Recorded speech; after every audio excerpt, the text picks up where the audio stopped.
Hello and welcome back to Shakesyear. We are working on the Puritan, which was likely written by Thomas Middleton, but was published with the initials W.S. on the cover, which is why it's part of Shakespeare's Apocrypha, which is why we're covering it now. And today we get to hear from Sir Godfrey in Act 1, Scene 1. Now, we heard from him yesterday too, and he is the brother-in-law of Lady Plus, who is very much in mourning because her husband has died, meaning Sir Godfrey's brother has died. So she's there and weeping and wailing and sobbing her eyes out, and Sir Godfrey has been trying to get her to stop crying, and her three children are also there. Her two daughters, Frances, who's sometimes called Frank, and Moll, and her son, Edmund. And in yesterday's monologue, Sir Godfrey was trying to get her to calm down and look at things from another perspective. He was like, you know, there's been a couple other guys and their widows aren't crying near as much as you. And she was like, but mine was the best husband. And then she got angry with her son, Edmund, because he's like not crying at all. And he's like, but Mom, the people are going to make fun of me if they see me. And she's like, well, then fine, get out of here. But then Sir Godfrey brings the conversation back around to her, and he's like, you know, your husband, yes, he was pretty great, but he left you in a pretty good position. Like, you're wealthy. And she's like, oh. And he's like, yeah. And he's like, and you're also pretty hot.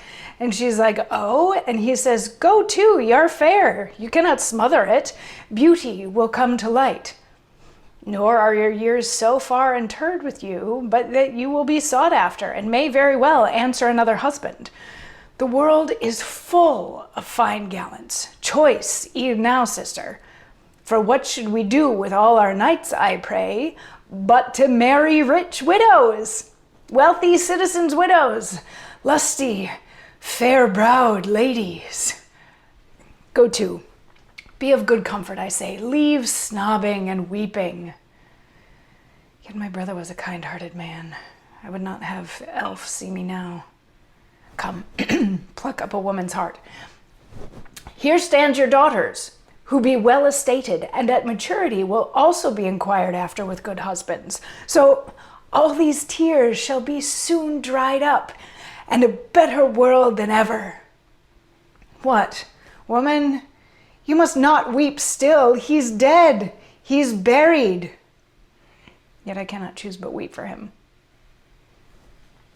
So what he's saying is, she's still young and hot and could probably get married again. He's like, what are we supposed to do with all of our knights who come back from battle? They marry the widows, especially the wealthy widows. So this is how this whole thing is going to go. And he has a couple little asides where he is upset about the loss of his brother. He's like, I wish that my brother wasn't seeing me do this now.